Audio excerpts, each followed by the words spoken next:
사울은 모르고 있었지만 하나님께서 사울과 사무엘을 만나게 하시려고, 그리고 사울에게 왕의 사명을 주시려고 모든 것들을 다 계획해 놓으셨습니다.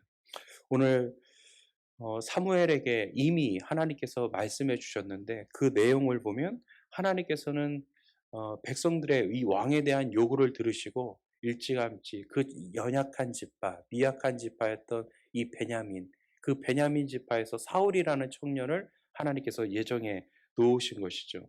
그리고 이 사울에게 암나기를 잃어버리게 하셨고, 또 사환의 뜻밖의 제안을 받게 되고, 또 동네 소녀들의 그런 도움을 받아서 드디어 사울과 사무엘이 만나는 장면이 오늘 말씀에 나오고 있습니다.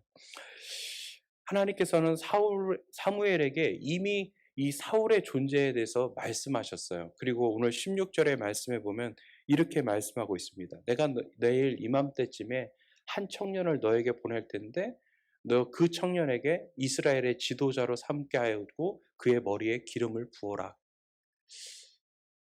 하나님께서는 이 사무엘에게 이미 사울의 존재를 말씀해 주시고, 그가 내일 이맘때 너가 만날 때 이스라엘의 지도자, 이스라엘의 왕으로 삼아서 그의 머리에 기름을 부으라고 말씀을 하신 것입니다.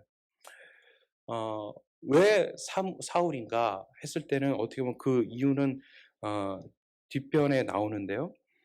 이 백성들의 이 부르짖음의 기도, 이 기도가 상달되었다. 그러니까 하나님 백성들의 이 기도의 응답으로 사울이라는 청년을 예정해 놓으셨다. 이렇게 말씀을 합니다. 그리고 드디어 사울과 사무엘이 만나는 장면이 오늘 말씀에 나오는데요.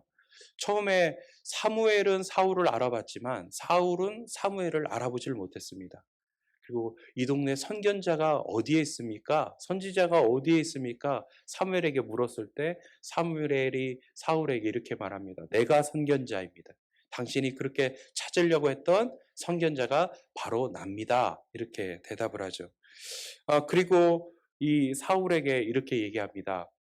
내일 아침에 모든 것을 내가 당신에게 다 말하겠습니다. 오늘은 나와 함께 식사를 같이 하시자고 이렇게 말을 하면서 이 식사 자리에 앉히는데, 이 식사 자리에 안에서도 상석에 사울을 앉힙니다. 그리고 제사장만이 먹을 수 있는 그 고기의 부위를 이 사울에게 극진히 대접하는 거죠. 이미 사무엘은 사울을 왕으로 생각하고 그 사울에게 이 왕의 대우를 해주고 있는 것을 볼 수가 있습니다.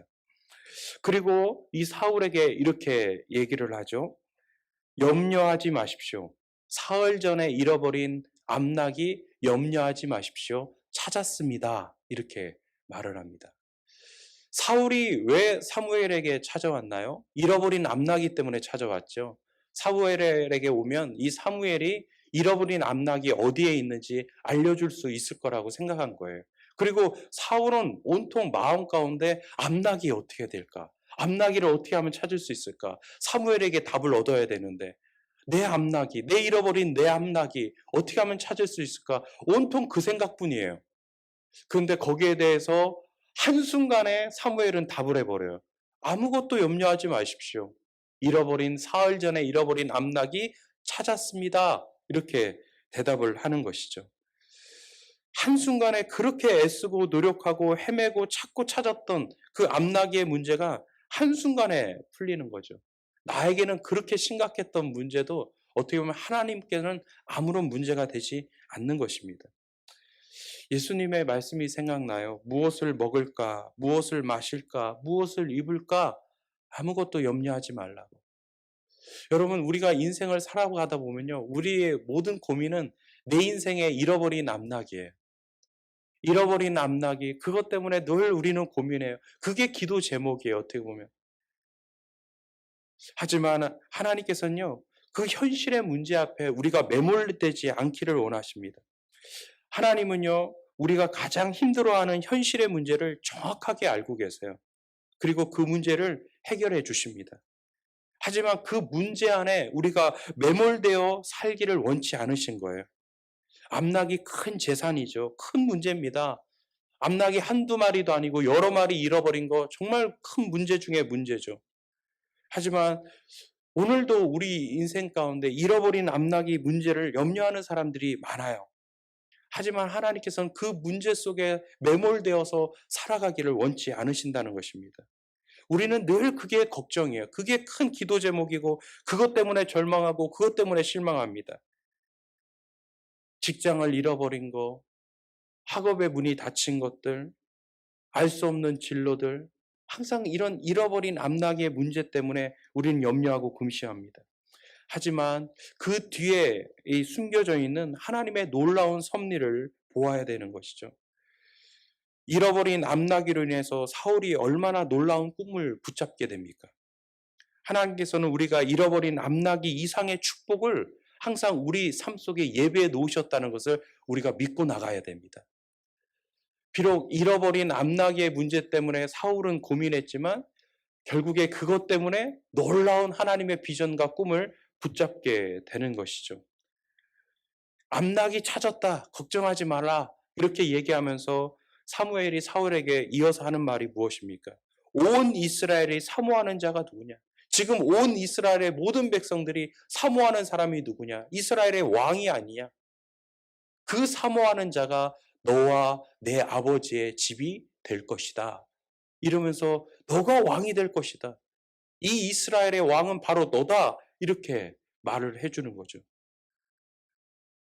사울이 그 이야기를 듣고 얼마나 소스라치게 놀랐겠어요. 자기는 암나기 찾으러 왔는데 내가 왕이 될 거라고 하니까 사울이 얼마나 놀랐겠어요. 상상도 못했죠. 생각하지도 못했습니다. 나는 베냐민 지파의 사람이고 나는 지극히 작은 집안의 사람인데 어떻게 내가 왕이 될 수 있나. 그리고 자신이 왕이 될 거라는 거 한 번이라도 생각이나 했겠어요. 근데 갑자기 사무엘이 너가 왕이 될 것이다. 그리고 너의 집안이 왕의 집안이 될 것이다. 이렇게 얘기를 하는 것이죠. 여러분, 이 사울이 이 왕이 되는 그런 과정들 속에서 우리가 꼭 생각해야 될 것들이 있습니다. 어떤 일이든요, 여러분, 하나님 더욱 신뢰하며 나가셔야 됩니다.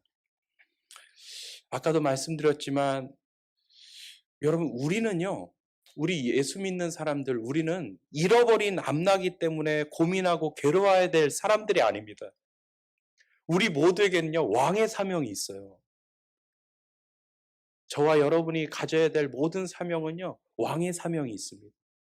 잃어버린 암나기를 바라보시면 안 되고, 하나님이 우리에게 주신 왕의 사명을 바라보셔야 돼요. 이게 바로 우리의 존재입니다. 온 열방을 향한 하나님의 놀라운 구원의 계획, 그 구원의 꿈, 우리를 통해서 이루기를 원하시는 것이죠. 우리에게는 그런 사명이 있어요. 자기 암나기에 매몰되지 말고 거기에 눈을 들어 하늘을 바라봐야 되고 하나님의 계획을 바라봐야 될 사람들이 바로 우리라는 것이죠. 잃어버린 암나기 찾고 그것도 비교되지 않는 왕의 사명을 받았습니다. 잃어버렸다는 것을 도로 찾아주지는 않아요. 오히려 놓아버리게 하고 비워버리게 하고 하나님은 우리에게 더 상실을 줄 수도 있어요. 하지만 하나님을 더욱 신뢰하게 하면서 암나기 차원에서 머무르지 않고 더 높은 차원으로 우리를 인도해 주시는 거죠. 하나님, 나는 그냥 암나기만 찾아주시면 돼요. 그렇게 생각하시는 분들도 있어요. 하지만 하나님의 계획은 그런 게 아니에요. 너가 잃어버린 암나기는 내가 찾아주는 거예요. 네 인생에 잃어버린 암나기는 내가 찾아줄게. 너는 더 높은 차원의 것을 바라봐야 되고 이 왕의 사명을 감당해야 된다. 자기 중심적인 삶에서 벗어나고 이제는 베풀고 섬기는 자리, 하나님을 위해서 위대한 일을 할 수 있는 소명의 자리로 우리를 인도해 주시는 것입니다. 우리가 이것을 깨달아야 돼요. 항상 우리는 무엇을 마실까, 무엇을 먹을까, 무엇을 입을까 거기에만 늘 우리는 생각해요. 하지만 우리가 해야 될 건 먼저 하나님의 나라, 하나님의 의를 먼저 구하는 그 사명을 온전히 감당해 나가셔야 됩니다. 하나님은 우리를 그런 소명의 자리로 항상 인도해 나가기를 원하시는 것이죠. 당장 내 인생에 잃어버린 암나기가 생기면 우리는 가슴 아파요. 내가 직장에서 해임당하고 내 몸이 아프고 내 인생에 자꾸만 질병이 생기고 내가 고난을 당하고 우리 자녀의 삶 속에 문제가 생겨서 항상 이것만 좀 해결되었으면 하는 그런 생각이 우리 속에 가득 차 있죠. 하지만 하나님은요, 잃어버린 암나기를 사용하셔서 사울의 비전을 열어주신 것처럼 지금의 우리 인생의 문제를 사용하셔서 우리 인생의 비전을 열어주시는 것이 바로 우리 하나님의 일하시는 방식이라는 것입니다. 그래서 우리가 해야 될 것은 항상 어떤 문제든지 내 인생에 잃어버린 암나기가 있을 때 항상 우리가 해야 될 건 하나님 더욱 신뢰하셔야 됩니다. 하나님만 더 붙잡고 나가셔야 돼요. 그러면 하나님께서는 우리를 그 현실의 문제에 매몰되는 것이 아니라 거기서 더 뛰어넘어서 하나님의 높은 차원으로 그 소명의 자리, 왕의 사명의 자리로 우리를 이끌어 나가신다는 것입니다. 두 번째로는요, 하나님의 뜻에 항상 열려 있어야 돼요. 사울을 한번 보세요. 자신이 이 생각하지도 못했던 이 어려움이 딱 닥쳤을 때, 예상치 못하는 이 어려움이 닥쳤을 때 그것을 해결하려고 이리 뛰고 저리 뛰고 하다 보니까 어느새 보니까 어떻게 되어 있어요? 하나님의 축복의 성취를 맛보고 있는 거죠. 이 왕의 사명을 받는 자리까지 나오는 거예요. 그냥 이리 뛰고 저리 뛰고 이거 어떻게 찾나 그렇게 헤매고 다니다 보니까 결국에는 왕의 사명의 자리로 왔다는 것입니다. 하나님은 실수가 없어요. 그 실수가 없으신 하나님께 내 인생을 온전히 맡겨야 됩니다. 그리고 하나님의 뜻에 항상 열려 있어야 돼요. 그리고 오늘 하루도 나를 향한 하나님의 뜻에 순종하면서 걷다 보면 어느 순간에 어떻게 해요? 우리도 하나님의 그 사명의 자리로 나가고 나도 모르는 사이에 내가 하나님의 사명을 감당하는 사람으로 쓰임받고 있게 되는 것이죠. 그러니까 오늘 하루 나에게 주어진 하나님의 뜻, 하나님의 계획에 순종해야 돼요. 하나님의 뜻에 열려 있어야 돼요. 그것을 감당해 나가셔야 돼요. 그러다 보면 어느 순간에 나도 모르는 사이에 하나님의 그 놀라운 사명의 자리에 내가 앉아있게 된다는 것입니다. 그리고 또 오늘 말씀에 왜 사울인가? 그 이스라엘에 좋은 집안들 많이 있고 그렇게 인구도 많은 유다 지파도 있고 여호수아를 배출하는 에브라임 지파도 있는데 그런 좋은 지파들 다 놔두고 가장 미약한 지파, 정말 전멸하다시피 해서 인구도 가장 적었던 그 미약했던 이 베냐민 지파의 사울이라는 청년을 하나님께서 왜 선택하셨을까? 우리가 이것을 아셔야 됩니다. 사울이 이 왕의 사명을 받고 너무나 놀란 거죠. 한 번도 상상하지 못한 일이 벌어진 거예요. 그래서 이 사무엘에게 이렇게 이야기합니다. 아니 저는 이 가장 미약한 이 베냐민 지파 사람 아닙니까? 베냐민 지파에서도 정말로 아무것도 없는 집안의 사람 아닙니까?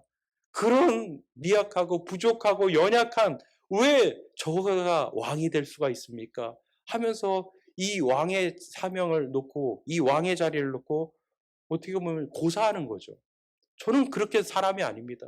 저는 그런 사명을 받을 사람이 아닙니다 하면서 이 자리에 대해서 너무나 놀라면서 고사하는 장면이 나옵니다. 어떻게 보면 이 하나님이 원하시는 이 왕의 조건은 바로 이런 모습이 아니었나 싶어요. 이 사울이 가졌던 이 처음의 이 자세, 이 사울이 가졌던 이 처음에 이런 겸손한 자세, 하나님께서 그것을 보시는 거죠. 인간적인 야심, 인간적인 열정, 인간적인 욕망, 왕이 되겠다라고 하는 그런 야심에 찬 사람을 하나님께서 뽑으신 것이 아니라 정말 진실한 겸손의 마음을 가진 사람을 하나님께서 찾고 찾으셨던 거예요. 그게 바로 사울이었던 거죠. 아무것도 없는 상황에서 오직 하나님만 바라보는 그런 겸손한, 그런 진실한 겸손이 있는 그 사울을 하나님께서 주목하셨다는 것입니다. 여러분, 하나님께서 쓰시는 사람은요, 어떻게 보면 바로 이런 사람이에요. 늘 겸손해야 돼요. 하나님 앞에 진실한 그 겸손이 있는 사람이 하나님께서 그런 사람을 사용하신다는 것입니다. 그래서요, 우리도 항상 감사하는 마음으로 사셔야 됩니다. 늘 겸손하셔야 돼요. 하나님 앞에 정말 진실한 겸손이 우리 안에 있어야 됩니다. 이번 주간에 제가 장례를 치렀는데 제가 늘 장례할 때마다 이렇게 장례 찬양을 부르는데 이번만큼은 그 찬양 그 한 구절이 그렇게 은혜가 되더라고요. 내가 공을 세우나 은혜 갚지 못하네. 그 한 구절이 그렇게 요번 장례 예식 때 찬양을 불렀을 때 그 한 구절이 그렇게 다가와요. 여러분 우리가 아무리 공을 세우고 이 땅에서 아무리 공을 세운다고 해도 내게 베풀어 주신 하나님의 은혜 갚지를 못합니다. 무엇으로 내게 받은 이 하나님의 은혜 무엇으로 갚아요? 이 땅에 많은 공을 세워도 그 은혜 갚을 길이 없습니다. 하나님의 은혜는 너무나 크고 놀라운 거예요. 갚을 수 없는 은혜예요. 보답할 수 없는 은혜입니다. 그런 은혜를 받은 사람이 바로 저와 여러분들이라는 거죠. 그래서요, 우리는 늘 해야 될 게 이런 고백이에요. 은혜로다, 은혜로다. 그러면서 늘 감사해야 돼요. 이게 바로 하나님께서 원하시는 진실한 겸손이 아닐까라는 생각이 듭니다. 오늘 하루도 여러분 우리에게 베풀어 주신 하나님의 은혜에 감사하며 진실한 겸손의 마음으로 살아가는 우리 모두가 되었으면 좋겠습니다. 여러분 하나님의 뜻에 항상 열려 있으십시오. 그리고 어떤 상황이든지 인생의 잃어버린 앞나기에 매몰되지 말고 하나님 더욱 신뢰함으로 왕의 사명의 자리까지 나가는 우리 모두가 되기를 주의 이름으로 축원합니다. 기도하겠습니다.